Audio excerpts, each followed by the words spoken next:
Hello students, આપણે જે જોઈએ આજે આપણે લર્ન કરવાના છીએ ડાયપોલ મોમેન્ટ. આમ તો ફિઝિક્સની અંદર તમે ડાયપોલ મોમેન્ટ ઘણું બધું શીખી ગયા એટલે મારે તમને બહુ કાંઈ ઇન્ટ્રોડક્શન દેવાની જરૂર નથી. ડાયપોલ મોમેન્ટ છે એ બે ચાર્જનું એક પર્ટિક્યુલર ડિસ્ટન્સે ઓપોઝિટ ચાર્જનું અને સેમ મેગ્નિટ્યુડવાળા હોય એનું સેપરેશન થયેલું હોય તો એની જે કાંઈ સ્ટ્રેન્થ છે એને રિપ્રેઝેન્ટ કરાય ડાયપોલ મોમેન્ટથી. વેક્ટર પ્રોપર્ટી છે. અહીંયા આગળ mu is equal to delta into L. તમે ફિઝિક્સમાં P is equal to Q two A લખો છો, અહીંયા આપણે આવી રીતે લખીએ છીએ. રિઝલ્ટન્ટ ડાયપોલ મોમેન્ટની ફોર્મ્યુલા પણ એકોર્ડિંગ ટુ ફિઝિક્સ તમે નેટ વેક્ટરને આવી રીતે લખી શકો. મ્યુ ઇઝ ઇક્વલ ટુ 0 હોય તો એને આપણે છે એ નોન પોલર મોલેક્યુલ કહીએ છીએ, અને mu is not equal to 0 તો પોલર મોલેક્યુલ કહેવાય. નેટ પોલારિટી રિપ્રેઝેન્ટ કરે આપણને. કેટલાક અહીંયા આગળ સ્ટ્રક્ચર્સ આપણને પ્રોવાઈડ કરેલા છે.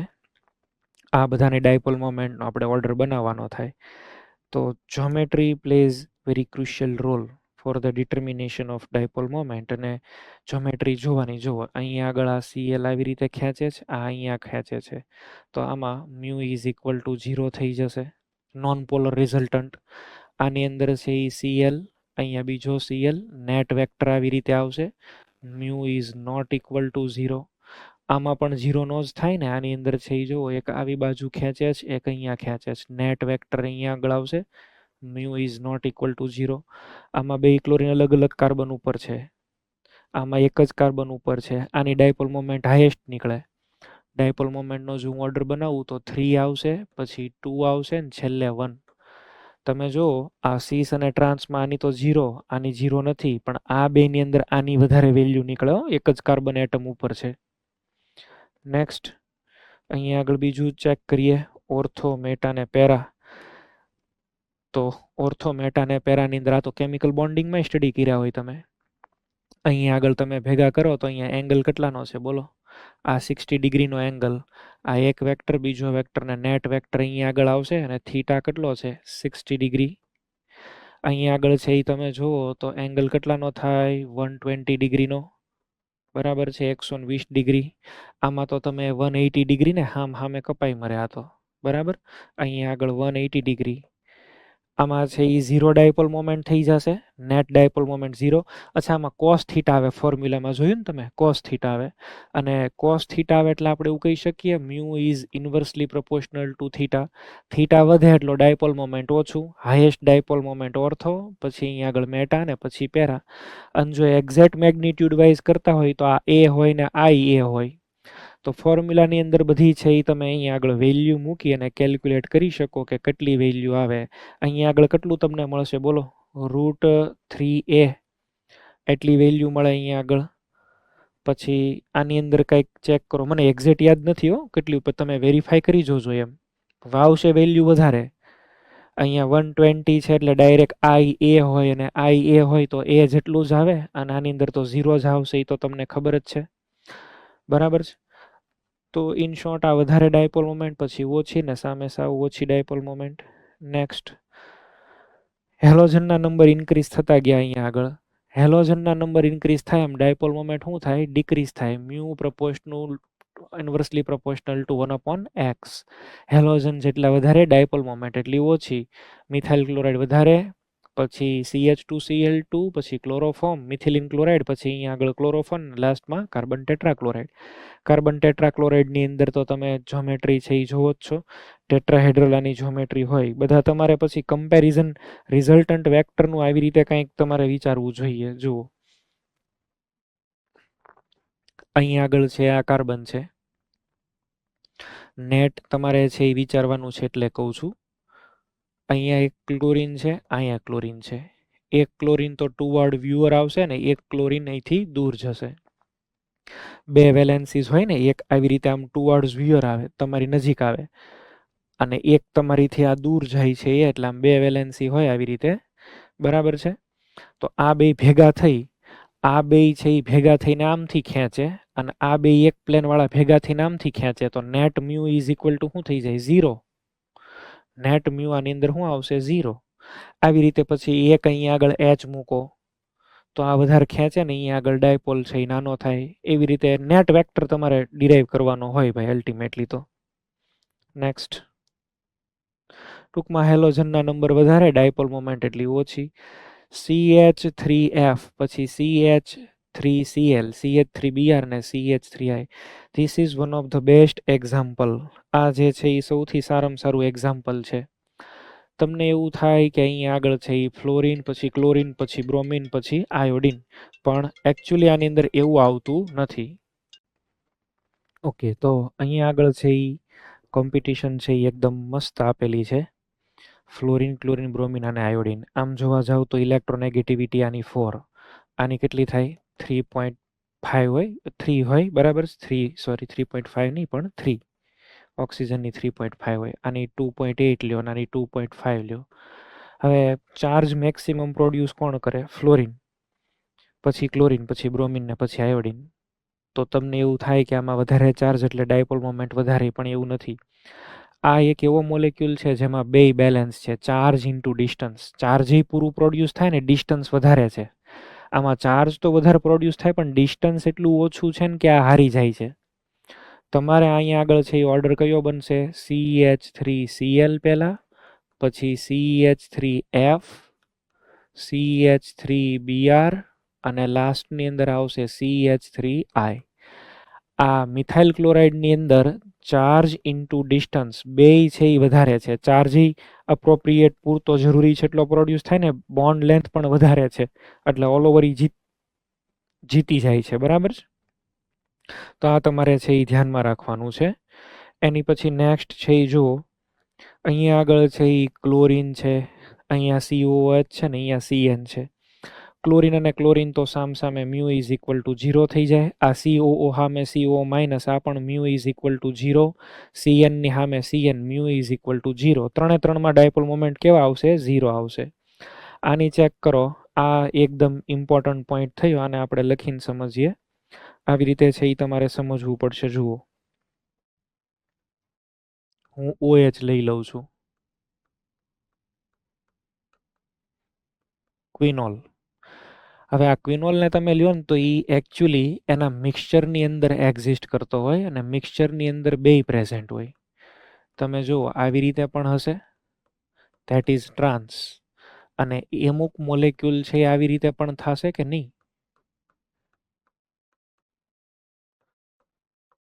આ એક સીસ અને એક ટ્રાન્સ, આ પાળોવાળું સીસ અને અહીંયા આગળ ટ્રાન્સ. અચ્છા, આની અંદર તો મ્યુ ઇઝ ઇક્વલ ટુ 0 થશે, આની અંદર mu is not equal to 0. All over તો મિક્સચરની અંદર બેય પ્રેઝન્ટ હોય.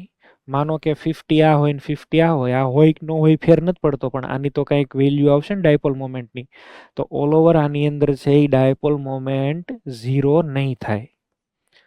mu is not equal to 0 because it is mixture of cis and trans both. બે હાઇડ્રોજન અને હાઇડ્રોજન એક જ સાઈડ છે. ચલો એવું માનો કે અહીંથી અહીંયા ડોનેશન કરે છે, અહીંથી ડોનેશન કરે છે, તો નેટ ડાયપોલ મોમેન્ટ આવી રીતની આમ આવશે. જોયું? તો આપણને ખ્યાલ આવે, આમાં 0 નહીં સમજવાનું. એવી જ રીતે અહીંયા આગળ આપેલું છે COOH, એને લખી દઉં છું COOH.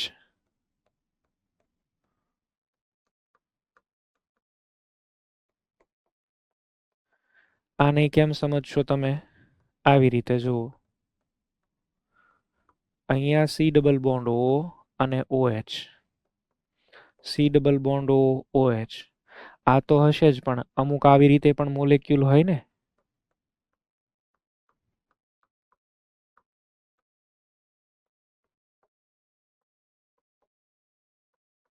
આમાં તો 0 થઈ જશે, પણ આની અંદર 0 ન થાય. Mu is not equal to 0 અને ઓલ ઓવર આમાં 0 નથી થતું, એટલા માટે થઈને અહીંયા આગળ પણ mu is not equal to 0. તો આ બધા કેસ છે એ સ્પેશિયલ થયા. આપણને આમાં કંઈક વિચાર અલગ આવવો જોઈએ. આ OCH3 બે OCH3 એક સાઈડ, એકવાર ઓપોઝિટ સાઈડ. સમજી ગયા? બે મોલેક્યુલ અહીંયા આગળ સ્ટેગર્ડ જ છે, પણ અહીંયા આગળ એકને બોલાય એન્ટીન, બીજાને આપણે બોલાય ગોશ. આમાં ક્લોરિન ઉપરથી, આ અહીંયા આગળ નીચેથી ખેંચશે, મ્યુ ઇઝ ઇક્વલ ટુ 0. ચલો આની અંદર અહીંથી ખેંચી જશે, અહીંથી ખેંચી જશે, નેટ વેક્ટર આવી રીતે આવશે અને mu is not equal to 0. એની પછી નેક્સ્ટ એક પાયરોલ છે ને બીજાનું નામ શું છે? ફ્યુરાન. હવે આમાં કોની વેલ્યુ વધારે એવો ક્વેશ્ચન નથી, આમાં ક્વેશ્ચન એ છે કે ડાયપોલ મોમેન્ટની ડિરેક્શન કઈ હોય. આમાં આની લોન પેર તો રેઝોનન્સની અંદર ઇન્વોલ્વ થઈ ગઈ, જો આની લોન પેર એ રેઝોનન્સમાં ઇન્વોલ્વ થઈ ગઈ, આની લોન પેર હાવ વહી ગઈ, રિંગની અંદર જ છે, એટલે આમાં dipole moment in the ring આવે. આમાં તો બહાર એક લોન પેર પડી છે ને, તો આની ડાયપોલ મોમેન્ટ ક્યાં આવશે? બહારની સાઈડ. આમાં ક્વેશ્ચન એ છે કે લોન અહીંયા ડાયપોલ મોમેન્ટની ડિરેક્શન કઈ. આ ડિરેક્શન ઉપર બેઝ ક્વેશ્ચન છે, મેગ્નિટ્યુડ ઉપર બેઝ ક્વેશ્ચન નથી. કોણ વધારે કોણ ઓછું એમ નથી આમાં. એની પછી અહીંયા આગળ કમ્પેરિઝન કરીએ 9 નંબર અને 10 નંબર, બેમાંથી એક અહીંયા આગળ હું એક્સપ્લેન કરું, બીજું ઓટોમેટિક આવડી જ જશે. માનો કે મને અહીંયા આગળ છે એ આપેલું છે વિનાઇલ ક્લોરાઇડ, એટલે કે CH2 ડબલ બોન્ડ CH અને Cl. એક નોર્મલ આપણને ઇથાઇલ ક્લોરાઇડ આપ્યો છે CH3 CH2 અને Cl. ક્લોરીન વિદ્યુત ઋણ, એ ઇલેક્ટ્રોન અહીંથી આમ ખેંચી જાય અને જે આ બોન્ડના ઇલેક્ટ્રોન ખેંચે એને લીધે થઈ અને ડાયપોલ મોમેન્ટ મળે. This dipole moment is due to inductive effect, તો આને I કહી દઈએ, mu I stands for inductive effect. હવે ક્લોરીનની અંદર એ છે અહીંયા આગળ માઇનસ ડેલ્ટા ને અહીંયા આગળ પ્લસ ડેલ્ટા, અહીંથી આવી રીતે આ ખેંચશે, આને આપણે કહી દઈએ શું? Mu inductive effect. But she one more factor is operating, અને એ શું છે અહીંયા? Lone pair.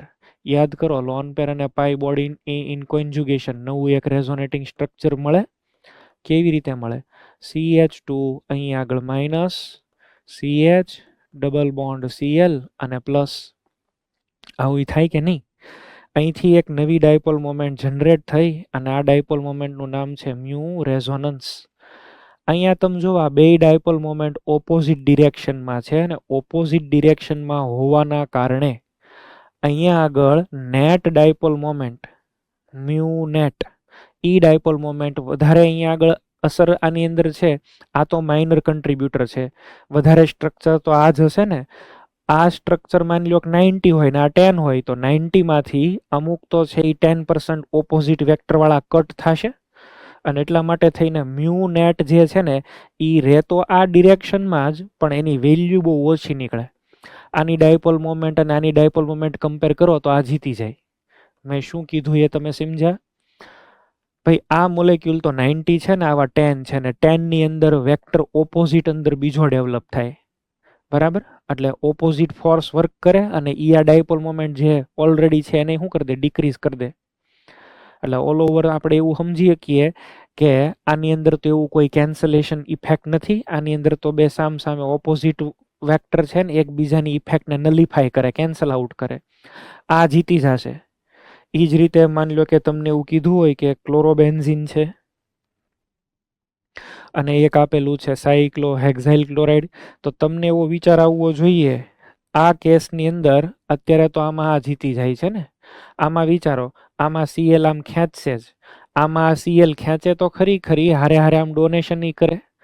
તો એક અહીંયા આગળ ઓપોઝિટ, અહીંયા આગળ બીજું અંદરની સાઈડ, નેટ વેક્ટર છે અહીંયા આગળ ઓછો થઈ જાય, આ વધારે ડાયપોલ મોમેન્ટ આપે.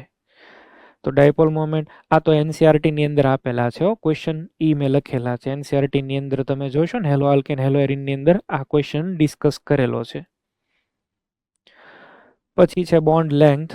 બોન્ડ લેન્થ અને બોન્ડ ઓર્ડર બે ઇન્વર્સલી પ્રોપોર્શનલ હોય.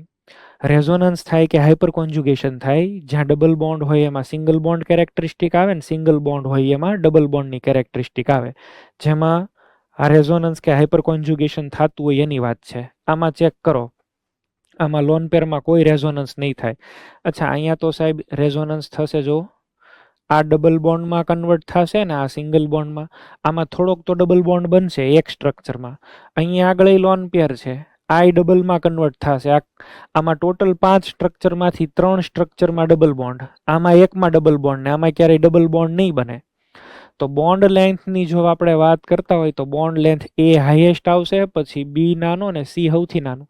અહીંયા તો ભાઈ 5 વખત ડબલ બોન્ડ હોય, બરાબર? 5 સ્ટ્રક્ચરમાંથી 3 વાર તો ડબલ બોન્ડ બનશે. ફિનોલના સ્ટ્રક્ચર બનાવેલા છે, તમને આઈડિયા આવવો જોઈએ. નેક્સ્ટ, ચલો આમાં તમે ટ્રાય કરીને વિચારી શકો આની અંદર શું કરવું જોઈએ આપણે. આની અંદર કેન યુ ગેસ? એક પી છે, એક ક્યુ છે, એક આર છે ને એક પરમાનન્ટ ડબલ બોન્ડ હોય એવું ગોતો તો જઈ. Permanent double bond carbon nitrogen વચ્ચે ક્યુ. તો ક્યુ છે એની બોન્ડ લેન્થ સૌથી ઓછી. પછી તમે અહીંયા આગળ જુઓ, એક વખત છે આ રેઝોનન્સ કરીને ડબલમાં કન્વર્ટ થશે. આની અંદર 3 તો ડબલ બોન્ડ અહીંયા આગળ આવી જશે, પાર્શિયલ ડબલ બોન્ડ કેરેક્ટર. અને આની અંદર ઓલવેઝ સિંગલ બોન્ડ જ રહેશે, એમાં કાંઈ નહીં થાય. S highest. પછી અહીંયા આગળ એકવાર ડબલ બોન્ડ આવ્યો છે એટલે કે આર. પછી અહીંયા આગળ 3 ટાઈમ્સ ડબલ બોન્ડ એટલે પી. અને ક્યુ તો પરમાનન્ટ ડબલ બોન્ડ છે એટલે લાસ્ટમાં આવશે ક્યુ. એસ આર પી અને ક્યુ. આની અંદર તમને આઈડિયા આવતો હોય તો તમે બનાવો. ચલો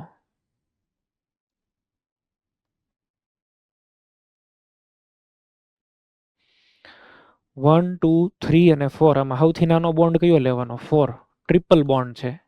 એની કરતા વધારે હશે કયો? 3 નંબર ડબલ બોન્ડ છે. અચ્છા, આમાં રેઝોનન્સ થશે. જો આમાં તો રેઝોનન્સ નહીં થાય એટલે 1 સૌથી વધારે, પછી એની કરતા નાનો 2 3 અને 4 માં તો ટ્રિપલ બોન્ડ જ છે. અહીંયા કમ્પેરિઝન કરો એ અને બી. આની કમ્પેરિઝન કરો. This is hyper conjugation base question. આ એ ડબલ બોન્ડ છે, શેમાં કન્વર્ટ થતો હશે? સિંગલ. બી ડબલ બોન્ડ છે, સિંગલમાં કન્વર્ટ થતો હશે. આમાં ચલો 10 આલ્ફા અને આની અંદર તમે 2 4 અને 1 5 આલ્ફા. આ 10 ટાઈમ સિંગલમાં કન્વર્ટ થાય અને આ 5 ટાઈમ સિંગલમાં કન્વર્ટ થાય. વધારે સિંગલ બોન્ડ તો અહીંયા આગળ મળશે એટલે આની બોન્ડ લેન્થ વધારે આવશે. Bond length of A is more as compare to B. એની પછીનો ક્વેશ્ચન જુઓ.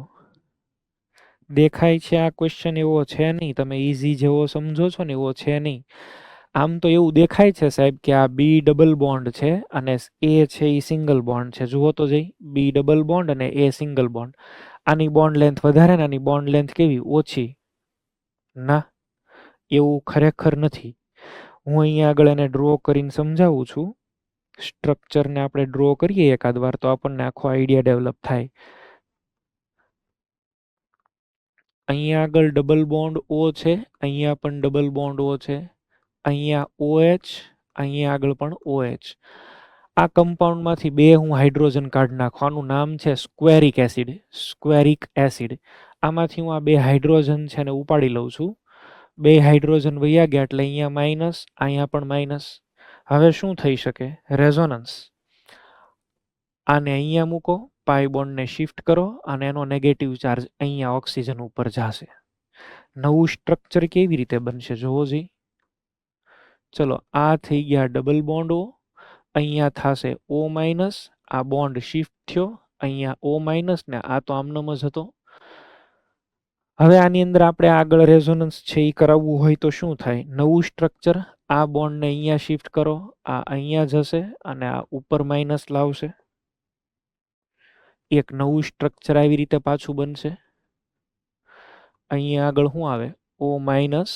અહીંયા બોન્ડ શિફ્ટ, અહીંયા O માઇનસ, અહીંયા આગળ ડબલ બોન્ડ O, અહીંયા પણ ડબલ બોન્ડ O. ટૂંકમાં તમે એક વસ્તુ માર્ક કરો, આ જે પાઈ બોન્ડ છે ને એની સામે શું રહે છે? Double bond O, double bond O. જો અહીંયા પાઈ બોન્ડ આવ્યો એની સામે ડબલ બોન્ડ O, અહીંયા પાઈ બોન્ડ આવ્યો આની સામે. એકવાર સાઈડમાં આવ્યો, એકવાર નીચે આવ્યો, એકવાર બીજી સાઈડમાં આવ્યો. તો હવે નવું રેઝોનેટિંગ સ્ટ્રક્ચર આમનામનો વિચાર આવી જાય યાર. અહીંયા માની લો કે હું પાઈ બોન્ડ મૂકું તો અહીંયા શું આવે? Double bond O, double bond O. અહીંયા O માઇનસ ને અહીંયા શું આવ્યું? O minus. તમે જોઈ શકો છો all are equivalent resonating structure. બધા જ રેઝોનેટિંગ સ્ટ્રક્ચર કેવા છે? Equivalent. Not only that, equivalent તો છે જ સાહેબ, એની સિવાય તમે અહીંયા આગળ છે એ વ્યવસ્થિત રીતે હજી એક પોઈન્ટ ચેક કરો ને તો તમને પૂરો આઈડિયા આવશે, જે હજી મેં તમને અહીંયા આગળ દેખાડ્યું નથી. અહીંયા O માઇનસ, અહીંયા O માઇનસ, અહીંયા આગળ ડબલ બોન્ડ O, અહીંયા ડબલ બોન્ડ O. હું આ બોન્ડને અહીંથી બ્રેક કરી દઉં અને અહીંથી બોન્ડ બ્રેક કરી દઉં. આવી રીતનું રેઝોનેટિંગ સ્ટ્રક્ચર બનાવજો. O માઇનસ, O માઇનસ, અહીંયા આગળ O માઇનસ અને O માઇનસ. અચ્છા, અહીંયા પ્લસ, અહીંયા પ્લસ અને અંદર બોન્ડ. યાદ આવ્યું? 2 પાઈ ઇલેક્ટ્રોન 4 મેમ્બરની રિંગ. આ કેવું થઈ જશે? એરોમેટિક. આમ લખી દઈએ ડાયરેક્ટ ડાયરેક્ટ. અંદર તો છે એ +2 ચાર્જ. આ O માઇનસ, આ O માઇનસ. હવે તમે કયો જોઈ મોસ્ટ સ્ટેબલ સ્ટ્રક્ચર કયું? આ બધામાંથી કયું? આ વાળું. કેમ? તો કે this is aromatic by nature, અને એરોમેટિક બાય નેચર હોય તો અહીંયા આગળ બોન્ડ લેન્થ એ લખ્યું ને અહીંયા બી લખ્યું તો શું થાય બોલો? એ ઇઝ ઇક્વલ ટુ બી. બે બોન્ડ લેન્થ હરખી થશે. તમને ભલે અહીંયા આગળ દેખાય અલગ અલગ, પણ એ જેવો કેસ તમે વિચારો છો એવું છે નહીં. A is equal to B. અહીંયા આન્સર આવો આવશે, A is equal to B. Clear થયું? આ સ્ક્વેરિક એસિડ વાળું it is aromatic by nature અને મોસ્ટ કન્ટ્રીબ્યુટિંગ સ્ટ્રક્ચર જ લેવું જોઈએ તમારે, તો પછી આનો આન્સર આવી રીતે આવશે. આની અંદર ચેક કરો તો આની અંદર છે એ શું આન્સર આવશે? ચલો વિચારીને કયો. આમાં તો આ ડબલ બોન્ડ છે, આમાં રેઝોનન્સ થઈ જશે. જો નવું સ્ટ્રક્ચર કેવી રીતે બનશે? અહીંયા બોન્ડ શિફ્ટ થયો, આ O માઇનસ, અહીંયા પ્લસ, સિંગલમાં કન્વર્ટ થાય છે કે નહીં? આને આપણે એવું માનીએ કે એટલું બધું નથી થતું, ને આ થોડુંક વધારે થાય કારણ કે આને પાછળના બીજા પાઈ બોન્ડનો સપોર્ટ છે. તો એ બોન્ડ લેન્થ અને બી, આ બી બોન્ડ લેન્થ વધારે નીકળે, એ બોન્ડ લેન્થ શોર્ટ છે ને બી બોન્ડ લેન્થ થોડીક વધારે છે. CO છે, CO2 છે ને CO3 માઇનસ છે. પૂછાઈ ગયેલો ક્વેશ્ચન. હું ડાયરેક્ટ આન્સર લખું, તમારે લોકોએ વિચારવાનું છે. સીધા બોન્ડ ઓર્ડર લખી દઉં તો બોલો? ડાયરેક્ટ બોન્ડ ઓર્ડર લખી દઉં તો કેમ રે? અહીંયા બોન્ડ ઓર્ડર શું આવે બોલો? 3. અહીંયા બોન્ડ ઓર્ડર કયો લઈ લઈએ આપણે? 2. આમાં બોન્ડ ઓર્ડર કેટલો આવે? 1.33. હવે આન્સર તમે વિચારી શકો. આમાં બી આવો, અહીંયા ચેક કરો, એ અને બી શું લખવું જોશે? અહીંયા એ છે, સામે બી છે. આ એ વાળું જે છે એ પોતાની લોન પેર અહીંયા આગળ મૂકીને રેઝોનન્સ કરશે ને અહીંયા પાઈ બોન્ડ બનશે. આમાં એની લોન પેર કોઈ દિવસ અહીંયા મૂકીએ કે ન મૂકીએ કે? કેમ ન મૂકીએ કે? શું થઈ ગયું બોલો? SIR, steric inhibition of resonance. આ મિથાઇલ રિપલ્ઝન યાદ કરો, આ કેસ આપણે શીખ્યા છીએ. આ તો બોન્ડ આખો આમ ફરી ગયો હોય, આ લોન પેર કોઈ દી રેઝોનન્સમાં ન જાય, પાઈ બોન્ડ અહીંયા બને નહીં, અને એટલા માટે આ એ છે એની વેલ્યુ ઓછી થશે ને બી વધારે થશે. ક્લિયર? ચલો આમાં કઈ ડાઉટ હોય તો બોલશો.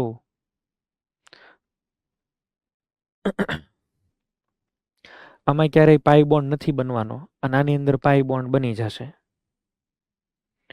નેક્સ્ટ કન્સેપ્ટ છે બોન્ડ ડિસોસિએશન એનર્જી, બંધ વિયોજન ઉર્જા. હવે બોન્ડ અહીંયા આગળ બોન્ડ ડિસોસિએશનની જ્યારે વાત કરે ને ત્યારે આપણે બાય ડિફોલ્ટ એવું કન્સિડર કરી લેવાનું કે બોન્ડ છે એ હોમોલાઇટિકલી બ્રેક કરીએ છીએ. હોમોલાઇટિક બોન્ડ ફિશન થાય એટલે ફ્રી રેડિકલ જનરેટ થાય, બે એક ઇલેક્ટ્રોન બોન્ડના લઈને વયો જાય, એવું તમારે ડિફોલ્ટ વિચારવાનું છે. તો હવે જો આપણે આવી રીતે જ છે એ વિચારવાના હોઈએ તો બોન્ડ વિયોજન ઉર્જા એ પ્રપોર્શનલ ટુ 1/, ફ્રી રેડિકલની સ્ટેબિલિટી. આમાં માની લો કે તમે આ CH3H છે, હું એમ કહું બોન્ડ ડિસોસિએશન એનર્જી, એટલે તમારે આવી રીતે વિચારવાનું છે. જુઓ આવી રીતે આપણે લખી શકીએ CH3 અને અહીંયા H, એક ઇલેક્ટ્રોન અહીંયા ને એક ઇલેક્ટ્રોન અહીંયા, CH3 અને એક અહીંયા આગળ. આ જેટલા બે રેડિકલ સ્ટેબલ ને એટલો ઈ બોન્ડ ઇઝીલી બ્રેક થાય, અને આ જો બે અનસ્ટેબલ હોય તો પછી બોન્ડને આપણે બ્રેક કરવો બહુ ડિફિકલ્ટ છે. ટૂંકમાં bond energy is directly proportional two stability of the radical form. અહીંયા કયા કયા રેડિકલ કેમાં બને એની તમે કમ્પેરિઝન કરો ને એટલે તમને એક આઈડિયા આવશે. જો આ CH3 ને H આમાં તમે બ્રેક કરો, અહીંયા મિથાઇલ મળશે. H તો બધામાં કોમન નીકળી ગયા. જુઓ મિથાઇલ ઉપર ફ્રી રેડિકલ બને 3 4 39 છે. આ 1 ડિગ્રી ફ્રી રેડિકલ બનશે, થોડીક ઓછી એનર્જીની જરૂર પડે. 2 ડિગ્રી બન્યો, ઓછી જરૂર પડી. 3 ડિગ્રી રેડિકલ બન્યો. આવું તમે આમ વિચારી શકો. અહીંથી જેવો તમે બોન્ડ બ્રેક કરશો આ એટલે અહીંયા રેડિકલ બને, આને ભૂલી જાઓ. 3 ડિગ્રી, આમાં 2 ડિગ્રી, આ 1 ડિગ્રી, અને આમાં મિથાઇલ રેડિકલ. જેમ જેમ આની સ્ટેબિલિટી વધે છે ને એમ એમ જુઓ બોન્ડ એનર્જી ડિક્રીઝ થાય છે. આ તો બેન્ઝાઇલિક થઈ ગયો ભાઈ. જુઓ બેન્ઝાઇલિક એટલે રેઝોનન્સ, અને બેન્ઝાઇલિકમાં જુઓ 368. બધામાં હાઇડ્રોજન જ બ્રેક થાય છે, પણ એમ છતાં બધાની બોન્ડ એનર્જી અલગ અલગ નીકળે છે. અહીંયા આગળ જુઓ તો અહીંયા આગળ ડાયરેક્ટ બેન્ઝીનનો sp2 કાર્બન ઉપર તમે બોન્ડ બ્રેક કરવા જાઓ, બહુ એનર્જી આપવી જોઈએ. જો 464 sp કાર્બન ઉપર ફ્રી રેડિકલ બનાવો 519, sp કાર્બન ઉપર બનાવો તો બહુ ડિફિકલ્ટ, sp2 ઉપર બનાવો તો ડિફિકલ્ટ. અહીંયા કેટલાક આપણને પોઈન્ટ આપ્યા છે, તમને એવું પૂછ્યું છે કે આમાં હાઇડ્રોજન ડિસોસિએશન થાય, બરાબર છે, હોમોલાઇટિક, તો બોન્ડ એનર્જીનો ઓર્ડર બનાવો. કેવી રીતે બનાવવું જોઈએ વિચારો. આ 1 2 બધા અલગ અલગ લખેલા છે. સૌથી ઓછામાં ઓછી જરૂર ક્યાં પડે બોલો? અહીંયા આગળ બેન્ઝાઇલિક છે, પહેલા કયું આવશે? HP, because it is benzylic. એની કરતા પછી અહીંયા આગળથી બ્રેક કરો તો 2 ડિગ્રી અને અહીંયા 1 ડિગ્રી, તો આ છે એ 2 ડિગ્રી, આ છે એ 1 ડિગ્રી. આમાં ઓછી જરૂર પડે એટલે અહીંયા આગળ એની કરતા HR, પછી કયું આવશે? HQ, અને HS જે છે ને એમાં હાઈએસ્ટ એનર્જીની જરૂર પડે. કેમ? તો કે sp2 કાર્બન ઉપર બનાવ્યો ને, sp2 ઉપર બહુ તકલીફ પડે, sp2 ઉપર એટલો બધો સ્ટેબલ ન રહી શકે. તો આવી રીતે આમાં બોન્ડ ડિસોસિએશન એનર્જીનો ઓર્ડર છે એ તમે બનાવો. ચાલો, આ પણ એક બહુ એકદમ સરસ ક્વેશ્ચન છે. ક્વેશ્ચન બધા તમારે છે એ વિચારવા જોઈએ. ઓકે, ચાલો નેક્સ્ટ અહીંયા આગળ જોઈએ તો જો હું HB ને અહીંથી તોડી નાખું ને તો અહીંયા રેડિકલ બને અને ઇટ વિલ ડુ રેઝોનન્સ પણ 2 ડિગ્રી. અહીંથી HD ને તોડી નાખું, HB ની જગ્યાએ D, તો અહીંયા રેડિકલ, આ છે એ 3 ડિગ્રી પ્લસ રેઝોનન્સ. કયો ઓછામાં ઓછો જરૂર પડે? HD. તો D વાળો હાઇડ્રોજન ઇઝી બ્રેક થાય, એની પછી B વાળો, પછી A વાળો, અને આને બ્રેક કરવો એ બહુ ડિફિકલ્ટ છે કારણ કે અહીંયા કાર્બનનું હાઇબ્રિડાઇઝેશન sp2, હાઈએસ્ટ આવશે HC. તો આવા ટાઈપના ઓર્ડર તમને છે એ પૂછી શકે. આ વર્ષે નીટની અંદર તમે જોજો ક્વેશ્ચન, બોન્ડ ડિસોસિએશનનો ક્વેશ્ચન હતો, આવા જ ટાઈપનો ક્વેશ્ચન હતો, તમે જોઈ લેજો. એમાં sp કાર્બન હતો, એમાં ભાઈ આવી રીતે કંઈક ક્વેશ્ચન હતો. એક્ઝેક્ટલી તો મને બધું યાદ નથી, પણ ક્વેશ્ચન કંઈક સમહાવ આવી રીતે હતો. CH3, CH2, CH2 અને H, આ હાઇડ્રોજનને બ્રેક કરો. CH3, CH, double bond CH અને H, આને બ્રેક કરો. અને એક કંઈક આવું હતું મે બી CH3, C, triple bond CH, આને બ્રેક કરો. sp3 ઉપર, sp2 ઉપર, sp ઉપર, આ ઇઝીલી બ્રેક થાય. આમાં થોડીક મુશ્કેલી ને આમાં બહુ ઓર્ડર બની જાય. તો બોન્ડ ડિસોસિએશન એનર્જીના ઓર્ડર અહીંયા આગળ પૂછે છે, બરાબર છે? ઓકે, આની પછીનો તો હવે બહુ મોટો એક ટોપિક આવી ગયો છે, રિએક્શન ઇન્ટરમીડિયેટ, પ્રક્રિયાના મધ્યસ્થી. પણ એને હવે આપણે અત્યારે ચાલુ નથી કરતા. નેક્સ્ટ લેક્ચરની અંદર હવે મોસ્ટ પ્રોબેબલી આપણે ઓનલાઈન જ મળીએ છીએ અને લાઈવ લેક્ચર સાથે જ મળવાના છીએ. ત્યારે પ્રક્રિયા મધ્યસ્થી કાર્બોકેટાઇન, બેન્ઝાઇન, નાઇટ્રિન, આ બધાની સ્ટેબિલિટીની કમ્પેરિઝન કરવાની થાય અને બધી ઇફેક્ટ એક સાથે એપ્લાય કરવાની થાય. જેમ બને એમ ક્વેશ્ચન છે એ વધારે ને વધારે સોલ્વ કરો તો એ તમારી માટે સારું રહેશે. પ્રેક્ટિસ જેટલી કરો એટલી. બાકી હું તો અહીંયા આગળ ક્વેશ્ચન ઘણા બધા સોલ્વ કરાવીશ જ. આ અલગ અલગ બધી જ ઇફેક્ટ છે એ આપણે એક સાથે એપ્લાય કરતા શીખવાની છે. બધા જ ક્વેશ્ચન અહીંયા આગળ મેં વેરાયટીવાળા અલગ અલગ છે એ રાખેલા છે, કારણ કે આમાં જ આપણે પ્રેક્ટિસ જેટલી વધારે કરશું એટલો ફાયદો થશે. તમે કોઈ મોલેક્યુલ આપે ને એને તમે કેવી રીતે વિઝ્યુલાઇઝ કરો છો, કઈ ઇફેક્ટ એની ઉપર લાગુ પડો છો ને, એ બહુ ઇમ્પોર્ટન્ટ છે આપણી માટે. એટલે એને જ આપણે છે એ ફોકસ કરવાનું થાય. ક્લિયર છે? અહીં સુધીના આપણે છે એ રાખીએ છીએ. નેક્સ્ટ લેક્ચરથી આપણે લાઈવ લેક્ચરની અંદર જ જોઈન કરશું. આ લેક્ચર થોડાક મેં નાના લીધા છે, પણ એમાં કન્ટેન્ટ વધારે આવી જ ગયો છે. ઓલરેડી કન્ટેન્ટ મેં વધારે ઇનફ પૂરતો લઈ જ લીધો છે. એટલે કોઈ એવું ન માનશો કે લેક્ચર થોડોક આપણે નાના લઈએ છીએ. અને હવે થાય એવું, બીજું આપણે અત્યારે ચાલુ કરીએ ને તો એ પાછું પૂરું નહીં થાય. એટલે આપણે અહીં સુધીને તમે લોકો એવું નક્કી કરી રાખો કે તમને અહીં સુધીના બધા જ કન્સેપ્ટ પ્રોપર આવડે છે. અને જો તમને અહીં સુધીના કન્સેપ્ટ પ્રોપર ન આવડતા હોય તો હજી તમે તમારા ત્યાંના ટીચર અથવા તો અહીંયા આગળ તમે એવા પોઈન્ટ લખીને મોકલાવી શકો છો કે ભાઈ અમારે આ પોઈન્ટની અંદર અહીંયા વધારે જરૂર છે, તો આપણે એ ઇફેક્ટ કે એ પોઈન્ટને ડિસ્કસ કરી લઈએ. પણ આ તમને જો આવડશે ને પ્રોપર, તો જ હવે આગળ તમારે છે એ રિએક્શન મિકેનિઝમ વાળું કે એ થશે. એટલે બેઝિકલી મારું એવું માનવું છે પ્રબળ રીતે કે તમારે લોકોએ રિએક્શન મિકેનિઝમ જો સારું તૈયાર કરવું હોય ને તો જીઓસી તો આવડવું કમ્પલસરી જ છે. બરાબર છે. હવે આપણે રિએક્શન પહેલાં તો આ ઇન્ટરમીડિયેટ પૂરા કરશું ને એની પછી રિએક્શનની મિકેનિઝમ ઉપર જશું. તો અહીં સુધી આપણે રાખી દઈએ છીએ. બરાબર છે. Okay, thank you.